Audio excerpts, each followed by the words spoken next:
Hello and welcome to the VR Untethered podcast, your podcast source of weekly untetheredness, or something along those lines. Something along those lines. Well, no lines. That's the whole point of Untethered. No lines. Yeah.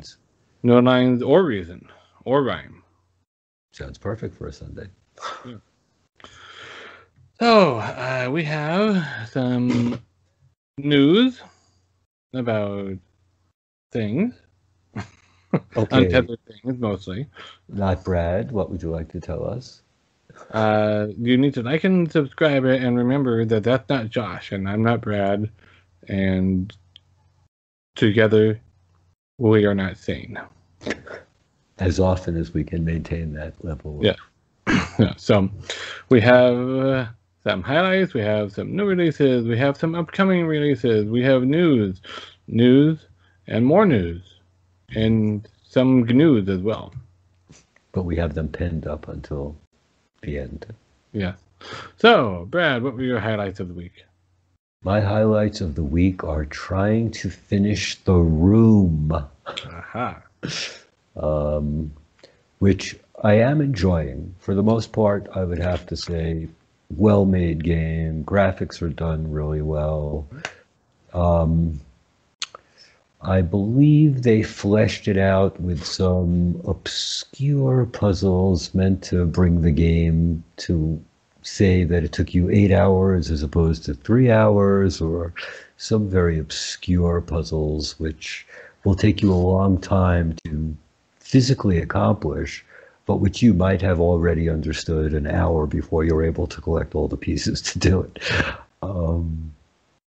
Other than that, I am enjoying it. The story's intriguing, and it definitely has an otherworldly feel to it at this point. And you should just wait till you get to the end of it. I can just imagine from the clues I've been left already. I hope to get to the end of it. That's one thing I don't manage with most of my games, you know. I know. So this is one that I'm dedicated to finishing before I move into other puzzle games, which I have several waiting for me. Yeah. I also tried Gargantua again this week, the game where I broke my finger at the end of last year. Did you get the tuna sword? I did not. I missed the tuna sword. I was trying. All you had to do was just log in, really, on that day. I logged in the following day, and it was the Sunblade contest, which I joined briefly before I hit my finger again in the same exact spot. And your finger went, not again. Exactly. And so did the piece of furniture. I believe it was the same exact spot where I damaged it the last time. Maybe you should move that piece of furniture out of your play space, like it tells you to. When I have the feeling it jumps back in. It really is just not. It's the only game. It is the only game that this happens to me in. So, but I did notice that there's been a very big graphical improvement. The game is much smoother than it used to be. And I wish they had done it on release, because at this point it's becoming an older game. True, but it's still good. Oh, yeah. Yeah. Being that it's meant to be multiplayer, they're going to need to bring people back in regularly. So. Yep. Maybe they can bring, now that we have a tuna sword, maybe they can have a tuna salad sword. Well, maybe they could use the Sunblade to chop up the tuna, and we could have a sushi contest. Maybe. Interesting, huh? I would love to see that. Other than that, I'm trying to think if I've really played. Oh, yeah, I went back into Horizons. And no S. Horizon. It just doesn't sound right without the S. I don't know why. It's better than Hazion, but... I always thought that was Hazion. Hazion? Could be. That sounds similar. I would have Horizon, Hazion. Yeah, I'd have to chime into my easy chair and see if that works for me. Yeah, so chime into your easy Claire. And I'm waiting for venues. I really am. I don't understand why, if they're really hyping this upcoming Facebook. Yeah, I don't have that yet either. the venue beta. So it's like I have the beta of Horizons, but I don't have venues where they want everybody to meet to watch the new event that's happening. People that don't have Horizon have venues beta. So my right hand is here, left hand is here. You think for now, anyway, and the right foot is creeping behind me. I know, I don't get it. And the left foot is kind of spinning off into space because it lost tracking. And the only thing that's going to be live is Carmack. I mean, that's amazing. That is really bizarre. Yeah. So, well, I kind of think that he has to do it live. If you know what I mean. You know, it's a different environment when you do have pre-recorded as opposed to live. You know. Absolutely. Even if you're only doing it on the screen, you know, it's a different environment. So, yeah, but I don't know, kind of bizarre. I have a feeling he might want to say a few things they might not want to hear. Yeah, and that's the other reason is he and they kind of have a tacit agreement that he's allowed to pretty much say whatever he wants, and if he does pre-recorded, there might be too much of a temptation to edit or to say, can you re-record and word that, you know. Right, I know, that's what I'm thinking is probably the biggest difference here is that he just doesn't want to be constrained the way that we're willing to be. So we'll find out. And you know, once again, they keep pointing to the OC6 as what he said is going to be a precursor to what's coming in the next one. So he said there are some hints that basically in last year that will apply to this year's, but we don't know exactly what, but it's probably the thing that most people think, you know, is technically it can run at 90 frames per second. We just didn't have the FCC clearance for that. Right.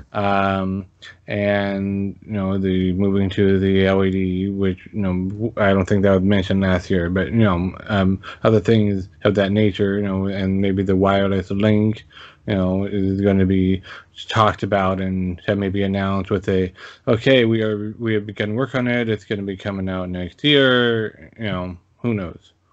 You know, nobody, I guess, at this point, because of what except Carmack knows. He probably knows some of it. I don't know that he knows all of it at this point. Oh, you mean his part of the speech? Yeah, he's the only one that knows his part, for sure.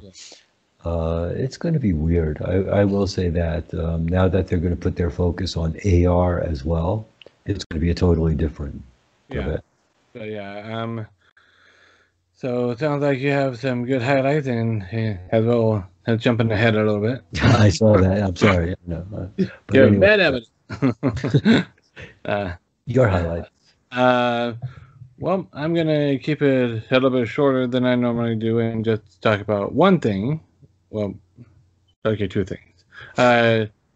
One thing is my Honored team had our Onward match yesterday in the hiatus tournament that they are holding now until the end of the month before they make a final decision on how they're going to handle the league play, because they're still not sure if they're going to roll back to 1.7, if they're going to stick with 1.8, if there's going to be an update that'll fix things enough that they can do 1.8. You know, so for now there's a hiatus tournament, and I believe it's divisions, and then the best teams from each division go into a finals at the end. So even though we lost yesterday, we're not out yet because we still need to play the other 5 or 6 teams in the division. Oh, okay, so you're bracketing basically. Yeah. So, and it's not like a single elimination. But I could be wrong. That's what I heard, but that could have been a misinterpretation. I'm not entirely sure. But we met yesterday about an hour and a half before to start warming up on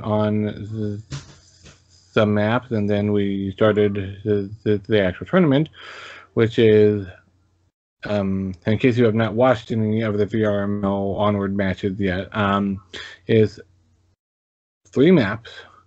And they're the home team, away team advantage situation. Basically, home team gets first choice of the map. And each team gets to ban 1 map. So you can ban a map that your team is not good on, or you can ban a map that the other team is really good on. Yeah. Gotcha. So, you could take either approach. Huh? Right. So we banned Downfall because our team captain had been aware that they were pretty good on Downfall, and they banned Bazaar, presumably because they had heard we were halfway decent on Bazaar. So neither one of us got to play our best maps.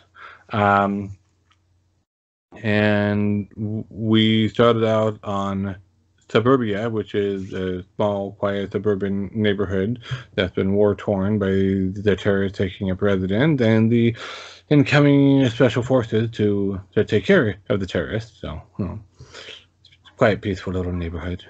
Now, sounds great. I'm not moving there, that's for sure.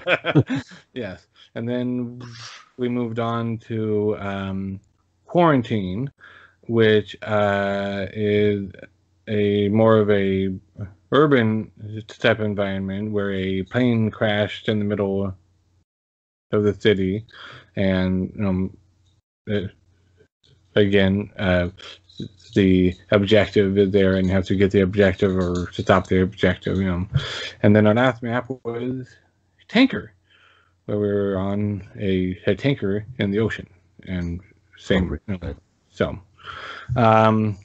We started off strong on Suburbia, and then we basically choked because we were up by 3, and you have to have 4 wins or more to win that map. We were up by 3, they were at 2. All we had to do was do 1 more win, but then they got 2 wins in a row, and they took it.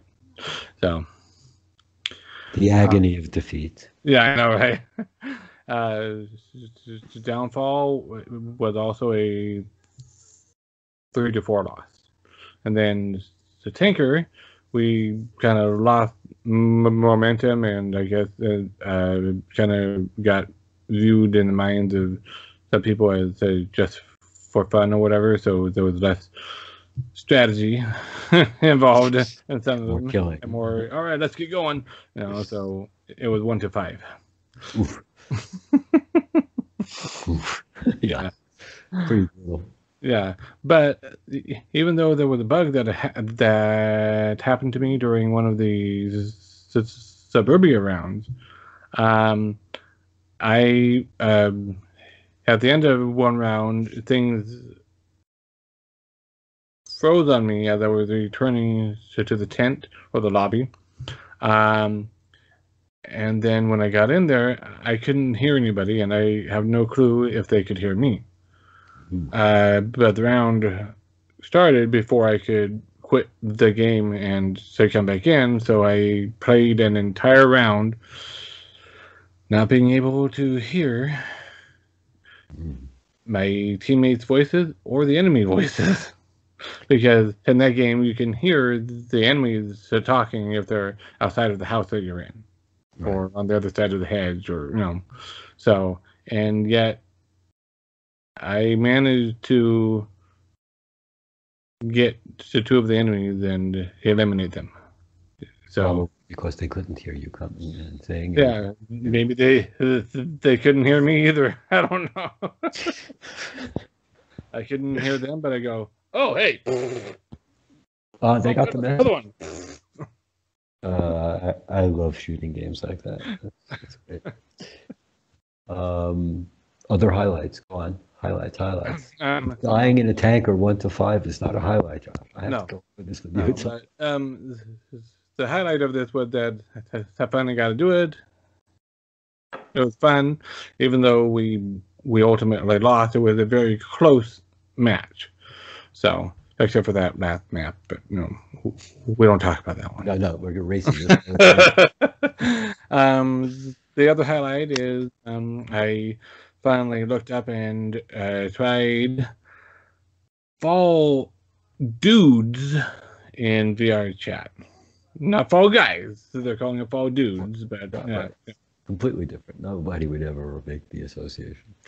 And you get they have a couple or like 4 Fall Guys avatars available to wear in there. And then it's a Fall Guys game. You jump off and you run down the ramp and you avoid the rotating arms, and you have to you get on the platforms that are rotating that way and jump on the platform that's not rotating the other way. Gotcha. But, Japanese game show. Yeah. But unlike in the real Fall Guys game, so this one winner. And it's not, okay, 5 of you qualified, all right, next round, all right, 2 of those 5 qualified, all right, next round, we have a winner. It's just 1 round and 1 winner. So, and I think there are probably some other versions of it in VR chat. I just tried that one. So, and of course, in Rec Room, there are some also I haven't tried that one yet. So, but I believe Michael streamed it this morning on the MVR Facebook page, and he said that it was just the same map over and over again, which I did watch the stream, and it was just the one map several times in a row. So okay. I don't know if that's because they don't have it so that the quest goes to all of them, or if it's just randomly selected at the end of each round, and it just happened to be, randomly selecting the same map several times in a row, which is entirely possible. Or who knows? I don't know. Right. But whatever their reasoning is, got it. So new releases. We have a Holopoint and Toon. So Holopoint is a fitness game that's kind of an archery game. Well, no, it has intended as a fitness game.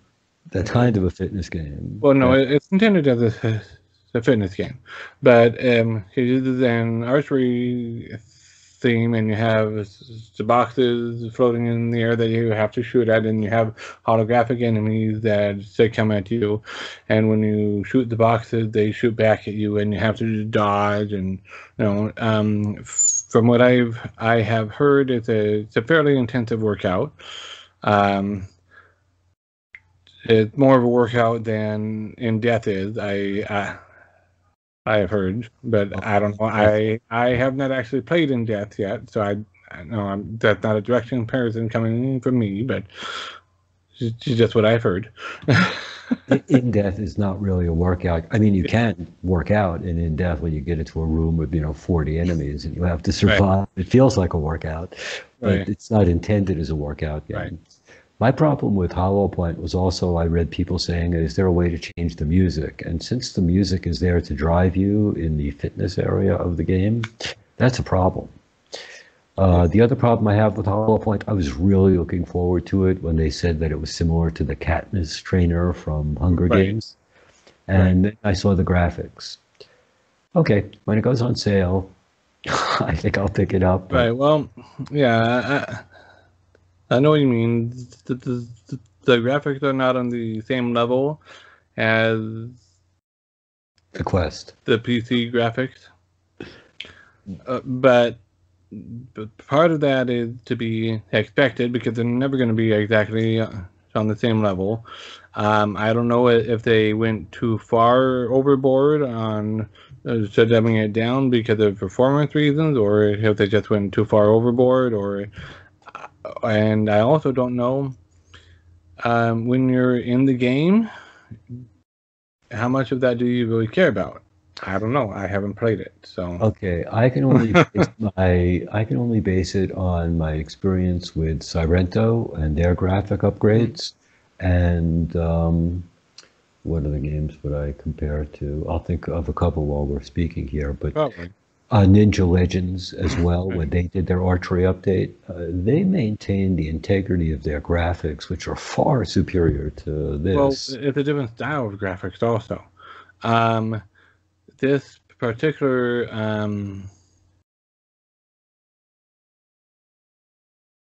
transparency style holographic shaders, I think that's actually a little bit harder to pull off on the Quest than it is on the PC.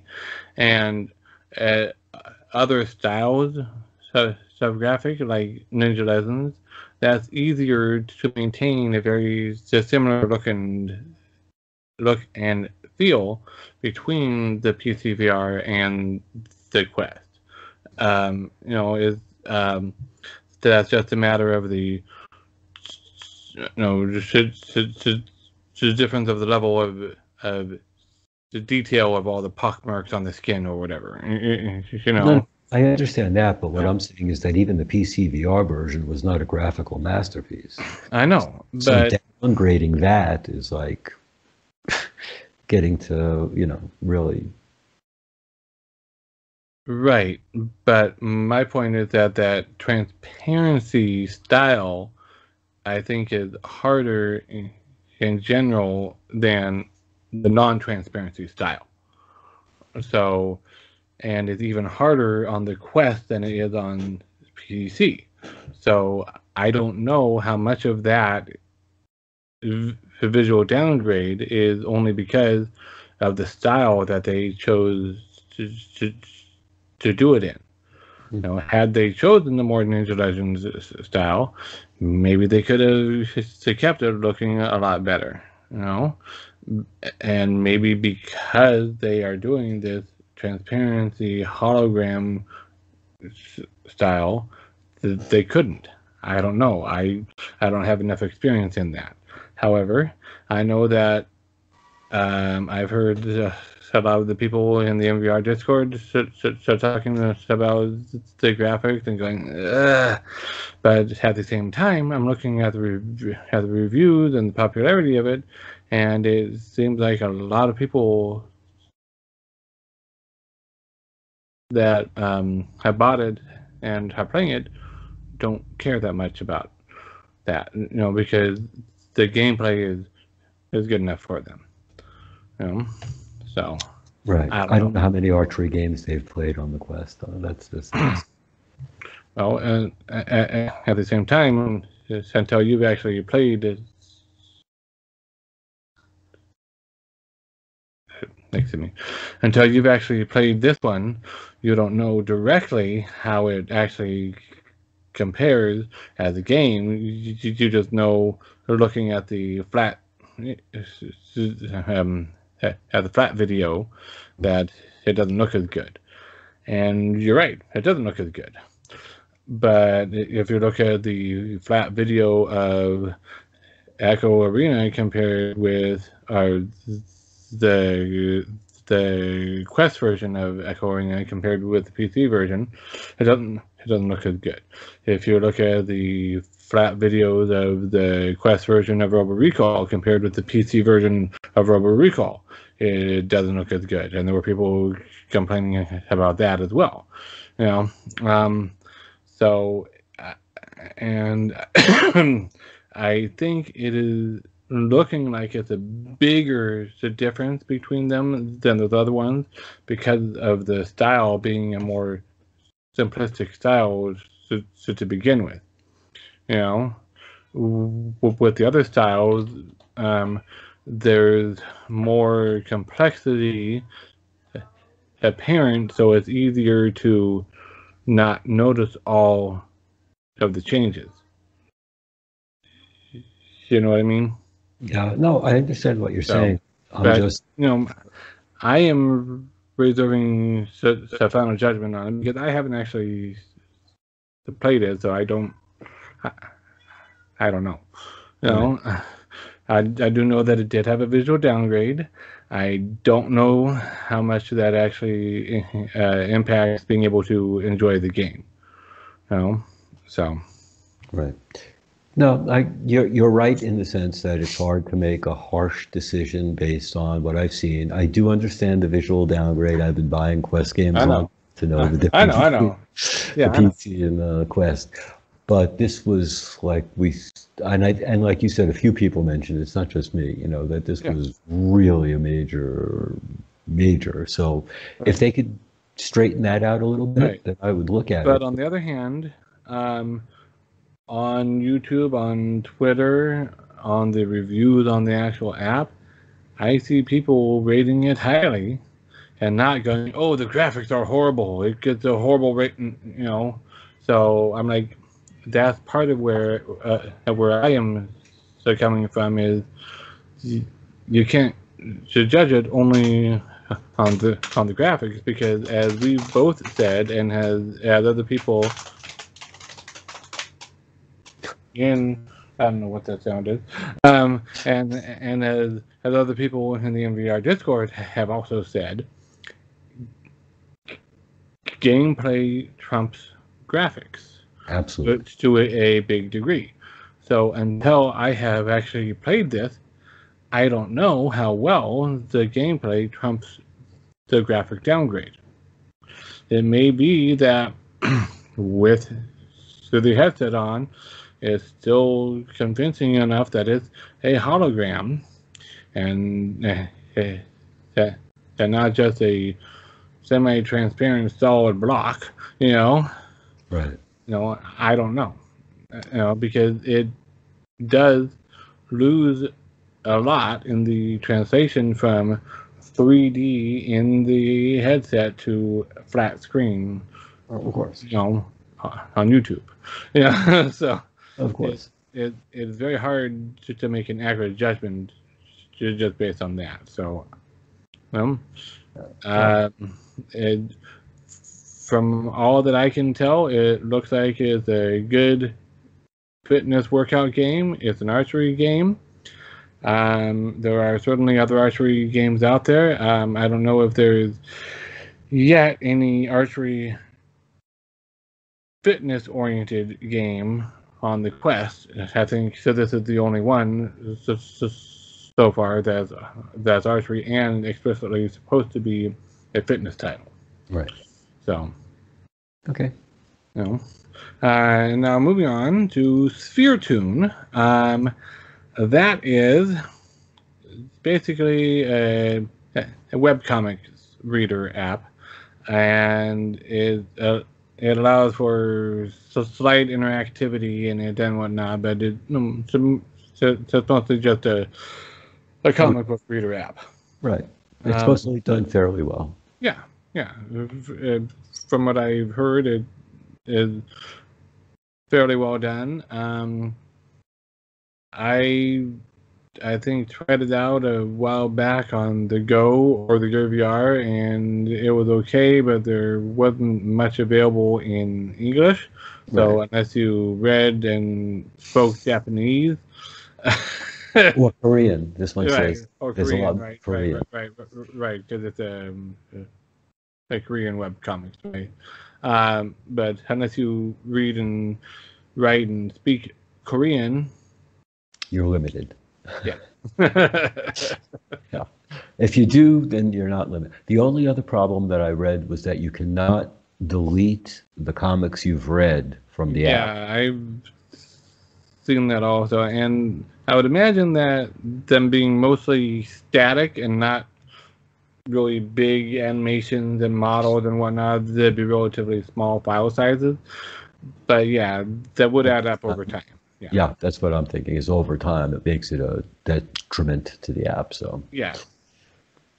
if they want to develop that, they should let you be able, for some reason, to get rid of that. And if enough people request that, they will find a way to mark it in their database that you own that the title and can re-download it at any time and let you remove it from your device. Right. I mean, that's a fairly standard and easy thing to do. So, I mean, Apple Podcast app does that. You can delete it from your device, but leave it in your library. And yeah, the Quest does that for sure. Yeah. I mean, hopefully. Yeah, they were supposed to do that with the Go too, but then they're slightly heroes. I know. Well, that was a little bit different. That's because King decided that they wanted the app pulled, which I think was kind of a not very nice move. Now, how do you pull a paid-for app? That's kind of... I don't know. Yeah. Anyways, upcoming titles. We have Cubism coming out this Thursday. This is a puzzle game that started out life on SideQuest. And is basically like Canoodle, but with Tetris shapes. So you have blocks that are in specific shapes, and you have to arrange them in the right way to form the target shape. Right. It's like the old Chinese puzzle balls or puzzle pieces that you would put together to form the giraffe or the ball or the square. Or right. Right. So that is coming out September 17th. It will not have hand tracking at the outset. The SideQuest version did have that, but in my opinion, that was a little too wonky to be really fun playing it hand tracking. Obviously, in their opinion as well. Yes. They have said that they are planning on bringing it back in at some point, but I don't know when. But outside of that, it's a fairly good puzzle app. It's a relaxing music, kind of simple, peaceful looking graphics and all. So, and another title that I kind of forgot about, and I didn't know that it was going to be coming to the Quest. We have Voidracer coming on September 17th. Really? Yes. I heard about this when I watched a BMF video earlier today. The Voidracer that was on the go? Yeah. It's the one where you're racing along and you have the gaps and you have to jump the gaps or avoid the gaps. Yeah. Yeah, okay. Yeah, Boy, am I going to get sick? That's going to be one heck of a day. On the Quest, I hope they didn't really improve the graphics too much, because that was a killer on the go, man. I can't even imagine. Yeah, so that also is coming out this week. It's Thursday. A great game. Voidracer really was a great game, but you really but do if need you are motion sickness prone, it's not a game for you. No, it's definitely. I managed. If you are motion sickness prone and you want a racing game, wait for Dash Racing. Yeah, that's true, and that's not too far away, I don't think. That's got to be. It's coming out later this year, I think, but we don't have a date yet. But there's nothing like Voidracer. I mean, you will experience the ride of your life. There's no two ways about it. That was a great game on the go, too. Yeah. If anybody has a go that's watching this and you want a great racing game, that's Voidracer. Yep. It was a fun game. See, this is an advantage of being in our Discord, as we get devs coming in and asking for people to beta test the games, and we got a beta test as well as on the go, which was fantastic. Really, it was But I was sick the first couple of times I played. I I had to, I had to grab that headset and yank it off. It was like, whoa. Right. On September 24th, we have Solar's Off-World Combat that is supposed to be arriving on the Quest. That I'm looking forward to. Yeah. So that's been a long time coming. I was beginning to be worried there for a little bit that Hyperdash was going to be hitting the Quest store first, given that the two look very similar. Very. But, no, I'm looking for Solar. It's looking like a good game. Something that should be enjoyable. Yep. And of course, we have Until You Fall coming this fall. Which I have pre-purchased. 29th. Yes. You have pre-purchased it. I missed the sale because I was trying to decide, and the next day it wasn't on sale anymore. So. Right. It was a very decent sale. If you could catch a sale before the actual release on the Rift, do it, because it's a deal. Yeah. And that's also a rhythm action not sword. really rhythm in my opinion, but just some people have described it that way. Yeah. Right. It's a roguelite fighting game where you have swords and daggers and whatnot, and you take out the enemies and you can block, and it gives you an indicator of how to hold your weapon for the block. Right. And that's kind of the rhythm aspect that people are talking about. You have to time it right to get your sword into that position for the block. Which does sound really cool. Sort of like a mix between Beat Saber and Iron Lights, It's like, some weird mix-ups we're getting, but some of them could turn out to be very cool. Yeah.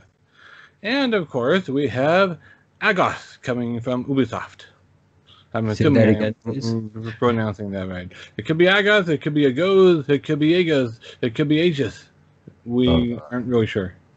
Let's go with Agos for now. But it's a game of space.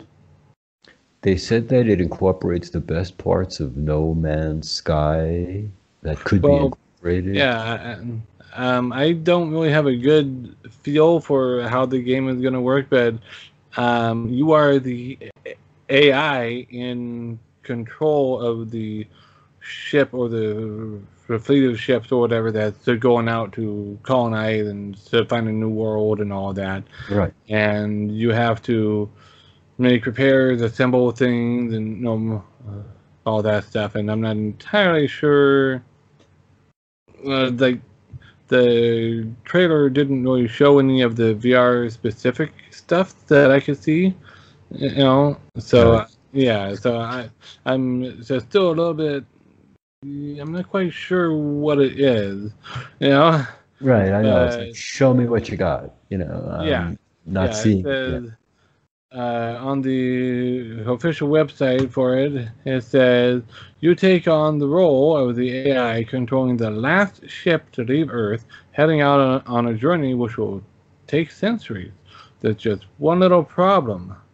No one has heard back from those who left before you. So, and it's supposed to feature physics-based gameplay where you'll have to build and pilot probes to scavenge for resources. If I remember right in the trailer, there was one part where it showed you had a probe launched, or so this was your ship or a mining probe or whatever, and it's approaching an asteroid, and it zips down, comes around behind the asteroid, and then it lashes on and it starts mining. You'll have to explore space to find the materials needed to unlock new technologies and maintain life on board to ensure your cargo stays safe and well. Your cargo, presumably being the people in cryosleep. It sort of sounds like Sim Space, Right. I don't know. I guess it depends on just how complicated it gets. Yeah. And what's the level of... There will be 8 star systems to navigate that have space stations to explore, asteroids to mine, and other ships to trade with. So it's not coming out for the Quest, but it is coming out for the Rift, the Vive Cosmos, apropos, Cosmos for a space game.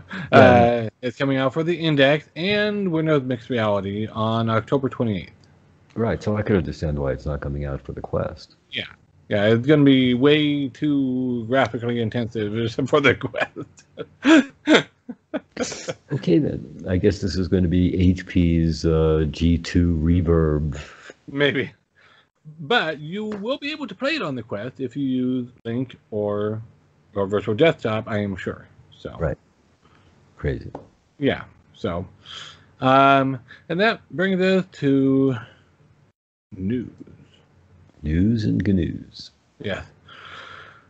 Facebook expands the venues beta in advance of Facebook Connect and includes a concert and T-shirts. They have not. We have not seen that expansion ourselves yet, but supposedly they are expanding it. Yeah, okay. That's great. So we're 2 for 2 here, and that seems kind of odd at this point. We don't both have Horizon, but we don't have venues. Other people in our MVR Discord that are outside of the United States, they have venues beta, but they don't have Horizon. So, yeah. You'll have to ask Facebook Ireland what's going on. And yeah. I forgot about that. I think I wrote,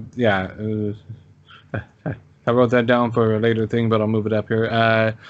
In kind of related news, Facebook will be asking for a phone number or payment info in order for you to have dev access. If you've already got developer access, you have until February to provide that, but anyone setting up developer access in order to sideload, starting October 8th, I believe. 11th, I thought, but whatever. Pretty early in October. Yeah. We'll have to provide that info. And I believe it's a phone number or the payment info. If you do a phone number, you can do the two-factor authentication, which is a good idea anyways. And the payment info obviously provides the verified identity, this is me, so unless you have a stolen card, I guess. But, as though Facebook doesn't already have all this information on file with your shoe size and shirt size. It's all kind of tied into the big October news as well of Oculus accounts going bye-bye. Anybody who activates a new account Facebook beginning in October has to have a Facebook account, not an Oculus account. And in advance of that, as Facebook started sending out emails alerting that there are going to be new terms of service and whatnot, and a new privacy policy and whatnot. And I got 2 emails on that regard. The very first one told me that my Oculus account would now be managed by Facebook Ireland Limited. That's a fine I'm thing. like, I'm not in Ireland. I'm not in the European Union. It's your lucky And then I got another email later on that said Facebook Inc., which is the everywhere but the EU. So obviously the first email I got was an error. Or the second. Either way, but it does lay out, that there will be a new agreement basically between you and Facebook as opposed to you and Oculus, and that just makes sense. Honestly, if they're transitioning to Facebook and not Oculus, it makes sense that they put out a new agreement for you. And from what I can tell, the agreement looks pretty much the same. They've clarified things, given a little bit more detail and definition, but it's more or less the same as what it was with Oculus already, really. in my opinion. You know, and about the credit card info needed for the developer access. I was having a thought that, given that we already know that they are going to be making it easier somehow to sideload, they're going to have like some sort of hosted solution where you don't have to hook up a cable and do all this and that and that and this. But maybe you'll still need to have shared developer access. I don't know, but that way it would enable them to process the payment for a sideloaded app if the developer has it marked as a paid sideloaded app. Maybe that's part of why as well. I don't know. I think what it has to do is the amount of information that they can mine from you and then sell. There's that too, but they want to make sure that they have real people using their stuff. Obviously, I mean, you don't want a robot using an Oculus Quest. That would just not be a good thing to do. I think a robot would love or a dog. Quest. You don't want a dog using a Quest. Well, certainly not with the headset that it comes with. No. The original strap? No, I would want the Halo strap for my dog, yeah. I'd use staples on my dog. Ouch. I don't want to be your dog. Next, Dr. Octopus. Yeah. So, moving on to the next topic in our news section, we have an article that I ran across. The Air Force's Connect Everything project just had a big success. And this may not seem directly related to AR and VR, but one of the things that's driving how good AR and VR is AI. Like the Facebook super sampling that's in the work. That's AI driven. Oh, the planet is AI driven right now. I mean, if Yeah, you're not so, aware, people, AI is taking over. Did you read the article in Forbes? Yeah. Written entirely by AI? Yeah. And this article was talking about how there was a test of basically a missile intercept system where they had a dummy missile coming and they launched a bullet from a hypervelocity gun, which uses a projectile that can be shot out of the Army's 55mm howitzers or the 5-inch guns aboard Navy destroyers. And basically, they had a demo where they took all the leaders and officers and whatnot, how the commanders out of the command center out onto a hangar on the flight line, and they were able to use one of these to command and control everything. Not necessarily an iPad, but a tablet. Right. And they were able to collate all of the information from all the various sources on there, see everything, issue a command to the classified forces, issue a command to the unclassified forces, and do all that coordinating in real time. And it uses AI, the Advanced Battle Management System, to more accurately and more quickly detect the threat and to calculate the trajectory to intercept it and all that. So, Skynet. Basically, if you want to, or Star Wars in reality. Colossus, the Forbin project. So anyway, that's intriguing news, and I thought it was kind of related to everything we're going on with here, because it's using the 5G network speeds and whatnot, being able to get that high speed, almost instantaneous data, pretty much wherever they are. And that's all technology that's going to affect AR and VR also. Yeah, except we're going to be moving off of 5G pretty quick because of the Department of Defense owning the 5G ban. It really does. But still, it's interesting news. Yeah, no, it is. It's just that they're already working on 6G because our 5G has to be too close together because of the way the DoD has. It depends on which 5G, right? The micromillimeter or the yeah. Too much. It's 6G. We have to just move off this one and onto another. The millimeter wave is super fast, but it only goes about that far. I know. That's the thing, is the Chinese, it goes like a mile, and it's a little bit slower, but it goes a mile or 2 miles, where ours goes like 300 yards. It's like nothing,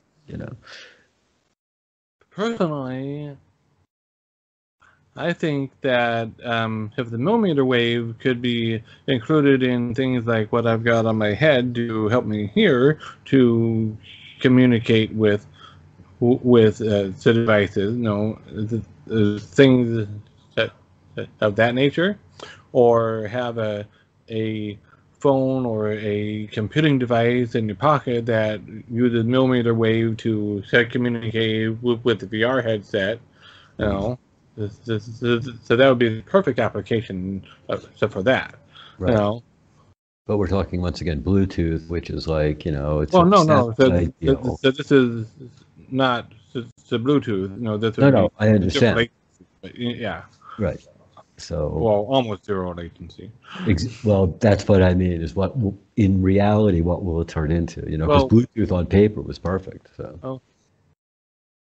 Everything has latency.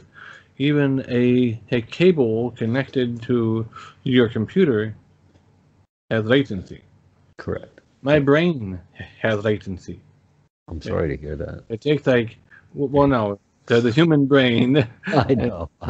There's like a 500 milliseconds on average delay from input hitting your eye to your brain processing it, and then they kind of backfill within so that you remember seeing it right away. It is kind of weird the way our vision works. Our vision is everything has latency. I'm going to put that on my refrigerator magnet. Everything. Yes. Anyway, moving on, because we are 50 minutes in now. Yes. There was a kind of meta study done of VR and symptoms management for anxiety, depression, fatigue, and pain. It was a systematic review of the studies already out there, and basically, long and short of it is, it helps. They went through and they picked the studies that were done in a high quality and reliable enough way, and that were not just a duplicate of other studies, and they found that use of VR helps over not using VR. Right. That was pretty. They, in my opinion, did a disservice in. Well, this is not necessary. So this studies are doing a disservice, but all the other studies doing a disservice, and that they're only looking at exposure therapy. Okay. Which really is not the best way. You need a long-term study. You need the entire. You need everything involved in this, and they're doing short-term. I mean, you can certainly get over phobia by repeatedly being exposed to spiders when you have arachnophobia, or it can be made worse by being repeatedly exposed to spiders when you have arachnophobia. It is pretty much a crapshoot. So Yeah, there are other methods that work a lot better, and I haven't seen any of that approach done in VR yet. Everybody's going with exposure therapy. So, True, but the other things that they have shown in VR is basically, look, if you immerse somebody in an experience other than the one that they're yeah, in, and the one that they're in is not yeah, pleasant, yep, it's that much is better the to, you know, distraction therapy. Yeah, yeah, exactly. So it's a and distraction therapy at and it work, works great for that. Yeah, as well as education and retention. They've shown that with memory as well. yeah, So, you yeah, know, they're not going to find any real negatives other than if they find long-term problems with vision because right, of the way that it's done, or, you know, I can't see where it's doing any major harm at this point, and right, neither can they. right. So, Yeah, and another bit of news that we have is relativity, not relativity, which is how I keep wanting to say it, but it's relativity, is an open source VR headset with oh, yeah. 2K 120 frames per second display, Steam VR support, AI powered tracking, etc. You have to 3D print a lot of stuff, so if you don't have access to a 3D printer, it's probably going to cost more than the $200 that they post, because you have to order it from somebody else. So But you're going to be paying Quest pricing. yeah, but um, It's an for those that are wanting to abandon the Facebook ship, it might be an option because it's not perfect yet because it's, do it yourself thing, and a lot of that obviously depends on your skills at doing it yourself. right. And it's not as well tested and time proven as a lot of the other headsets out there, but it's a reasonably affordable to do it yourself project that can get you that Steam VR headset. So, Or you could spend the extra $100 next and week. if you use Revive, you can, still use your Oculus titles. You know, it's an interesting concept in the sense that they're showing you that a set can be built for a very reasonable price, but they're also reinforcing that the prices that we're paying for these current headsets are realistic. Yes. Yeah, exactly. Because this is pretty much as at cost as you can get. Now, the Quest and whatnot is still cheaper to manufacture because they're paying bulk prices for all this stuff. So per unit is obviously cheaper than, so this is per unit because you're only making one. Right. So if you're planning on 10,000 of these, then it's probably better than buying the Quest. But if you're planning on buying one, I think the Quest would probably be right. Yes. Now, what's interesting is the two people behind this, and they have a website, relativity.com, which is relativity without that last I. They are working on developing their own, I think, a standalone headset. We are starting a new company that has nothing to do with Relativity, building a new standalone VR headset from the ground up, and alongside the OS and virtual world powering it. Our end goal is to solve immersiveness. This poses challenges in fields ranging from optics, computer vision, electrical design, low-level OS, the game engine, and many more. And they are hiring, and they are raising a seed round. So we'll see what happens. Yeah. So if you're looking for a job and you want to get into a VR hardware company from the ground up, hey. Rush. They've already got a proven product to kind of, right? Yeah, once that seed money comes in, they'll pay you too. So yeah. Moving on, Brazil is using VR to help Taekwondo stars prepare for the Tokyo 2020 Olympics. And I say VR with air quotes because from what I could tell of the article, it was a very poorly translated article. It sounds like they are looking at as many videos of the opponents as they can, and then they are using people with similar physiques that have movement styles with motion capture suits to recreate their moves so that they can then study those moves in VR. That's all I can say. Basically, a slightly fancier version of studying videos of the opponents. Yeah, it's sort of like going back and playing the Sega Virtua Fighter, is what it sounds like, actually.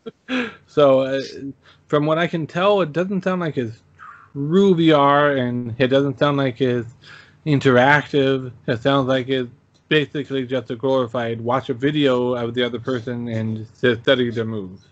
Yeah, well, Except look, that you can move around a little bit probably and see from the different angles that you couldn't in the original videos because it was from one perspective, but right. and that's because you are recreating it with motion capture. You know, you can move and view it from this side, or this side, or this side. So, now why you Sweep would the want to leg. be looking at them from the ground and looking up, I don't know, but you could maybe. Well, I guess you want to do that in real life because then you would be on the ground and that would be Yeah. a bad thing. You know, you'd probably Yeah. be a little disoriented and Yeah. sweep the leg. Still, it's good news. You know, when it's a VR of sorts being used to help train and all that, that's always good. So, Right. I just think that it's kind of a Weird one. super limited and kind of weird way of doing it. But okay. Yeah, exactly. You know, it's like that's going to happen. I guess that's one of the things for corporate VR is it's going to be very specific to very specific industries. Yes. And speaking of the HP Reverb G2, Upload VR had an article about HP Reverb G2 eye tracking model. Oh, eye tracking and supposedly mouth tracking. Yeah. And Face scanning, yeah. face scanning. Yeah, that's a little scary there, you know? It's like it's a little too intrusive. Yeah. I mean, I can understand because if you want to be able to have a realistic expression actually showing your actual mood, you need eye tracking and you need mouth and facial feature scanning. Right. Which they do on like Google Duo has the filters and Instagram, and they can sort of track your face too, but that's going to get to be kind of, are you going to think about it when it's doing it? You put it on and all of a sudden it's like they're watching you back, you know, it's like the Amazon Echo and all the others listen to you. So. We'll see. But yeah, interesting news. New stuff coming out all the time. It feels like putting glasses on your Amazon Echo, though. Really, here, take a look at me too. You know. Well, isn't that what the Echo Show is? Okay, and every camera that's implanted in every digital TV since we went over to that standard, but we're not going to mention that. Okay. So, anyways, the Alicia Kickstarter is over 80% funded. Yeah, they said $1,000 and they're there. Yeah. And they have had new footage of the overworld, and I believe BMF had an interview with devs where they went around and just showed them through everything, and he made a video. It's going to be releasing later this week. He's a good guy. He's got a lot of good information, so I recommend going and checking that out if you get a chance. Okay. And then as VR Expanded is still going, evidently. It's a art and music and film and whatnot show that in VR chat, it's on Viveport. It was in Go. There are Quest World and the PC VR world, and so. Yeah, a lot of WebXR, I think, coming out of that. Yeah. So I think so, yeah. So if you get a chance, go and check that out also. And last bit of news that we only found out about this very morning, Traversal coming to Quest later this month. You may or may not know who and what that is. Traversal is behind Out or Dead on SideQuest. It's a room scale locomotion game, kind of like T for God, Spellbound Spire, Eye of the Temple, etc., where you're actually walking around and it uses non-Euclidean geometry to keep you moving through the place and whatnot. And they said they are coming to Quest, and they have an SDK for you to build your own world with their SDK. And how it will work, if I remember right from what the developer posted in our Discord this morning, is the users make the world, and then they're basically uploaded to the Traversal servers, and then people using the Traversal app can then download them and play them. Right. It was like there was no friction between the creation and the implementation. Right. So. Right. And he's and this part is not out yet, but there is going to be an app that will let you test the world you are making without needing to upload it first. It'll all be local on your computer, and you can just do virtual desktop, link, whatever, and do an instant test. So it should speed up creation a lot. Right. So that's very promising. I remember trying Outer Dead a while back, and it was good, but it wasn't quite as fluidly designed as T for God was. But at the time, if I remember right, there was only one room to dimension size, which was slightly bigger than my play area, and one tile size, so you couldn't have super narrow, super wide, whatever, it's just fixed to one size. So, but they seem to be adjustable now from what we this morning. It's like they can go down to like 50 centimeters, I think is the minimum recommended. Right. So. He said that was a pretty good size to go with. Yeah. So I am looking forward to it coming to the Quest and seeing what other people have done with it, and giving it another go. Just seeing how much it has improved since I tried it like near the beginning of the year. So. Yeah. And the amazing thing is, if it wasn't for the pandemic, there would be so much more actually on hand to use and to touch. And we have to remember that the pandemic has really held back a lot of this tech for most of the year. Here we are approaching the end of the year, and from everything I'm reading is a lot of this stuff, especially like the XR2 chip, which I know we didn't discuss in any sort of length here. Right. But it's been discussed at length elsewhere. Awesome. Yeah. So I know, but when they release the actual specs on the core and what I know that's to do, it's like it's impressive. Yeah, it's pretty much going to be a PC in the headset, So very, very cool. And if they're able to actually get it out by the middle of next year, like they're hoping, that would be very cool. Then you're looking at next generation headset. Yeah. Yep. And who knows? Maybe there will be a DIY project in the middle of next year that will let you build your own headset using an XR2. Who knows? Well, the price of the processor is pretty high right now, so we'll have to see. It won't be a $200 headset. No, it should be a little bit more than that. Right. Build your own for $1,200, but Yes. Yeah. Exactly. But it's great to see all these things happening now in VR, and basically to now see that PC VR over the last few years has been moved over to mobile VR. Now we'll see what they can actually do in PC as well as the new improved processors. Right. And kind of going back to the Holopoint thing a little bit, it's always better to have something developed from the ground up for the target platform rather than a port. Because Sure. there will always be comparisons between the original and the port, and yeah, it won't always be in favor of the port. No. Oh, speaking of ports, we almost forgot Doom 3. Oh, Dr. Beef. Yeah. Doom Dr. Beef 3. is bringing Doom 3 to the Quest.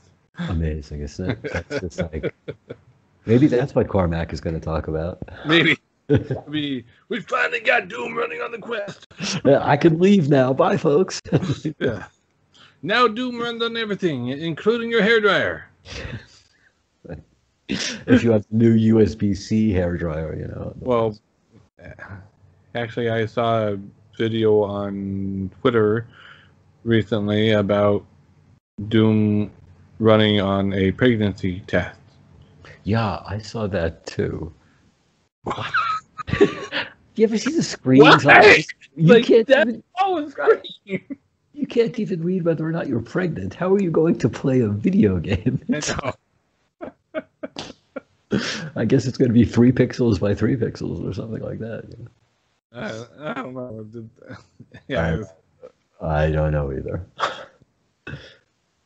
And I also read, for any of you people that are Super Mario freaks, that there's going to be a couple of Super Mario reveals for their 35th anniversary from Nintendo. So I just read that this morning as well, and they're being pretty secretive. So Yeah. It's a secret. 35 years. Do you know that makes Mario like 7? He could be on Social Security now. He doesn't have to do any more plumbing. I was going to say, what I just did reminded me of Super Ted. Super Ted? Yeah. Are you familiar with that? Yes. Yeah. Way back when, that teddy bear turns into a superhero by saying the magic word. Shh. It's a secret. And he had his alien friend that looked kind of like a spotted banana. You know, I never thought of him that way, but yeah, sort of. Sort of. Okay. Yeah, you can't unthink that. No, I can't. I'm trying to get the image out of my mind. At first, I tried to recall it. Now that I'm starting to, go away, go away. Which is worse, Super Ted or Teddy Ruxpin? Will you be my friend?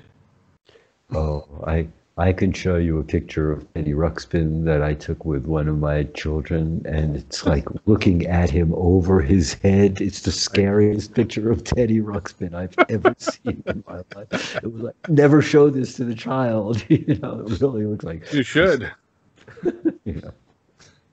But I thought Teddy Ruxpin was great. For me, that was Worlds of, that was like Disney World at home. You know, it was kind of funny. Yeah. So anyways, on that completely unrelated to VR note. Well, we could have thrown that in at Five Nights at Freddy's. That would have been a much more apropos time to discuss Teddy Ruxpin. But okay, imagine Teddy Ruxpin as a Five Nights at Freddy's character. Yeah. Will you be my friend? You talk about the jump scare, right? Yes. Chucky Ruxpin. Yeah. All right. On that note, have a great rest of your week. We will speak at you later, as my wife likes to say. Remember to like, subscribe, and force your friends so I can subscribe also. And try harder. Try harder. We're watching you. Yeah. We have cameras installed on the inside of your Quest, staring deep into your soul. Ooh. Bye. Have fun. Bye.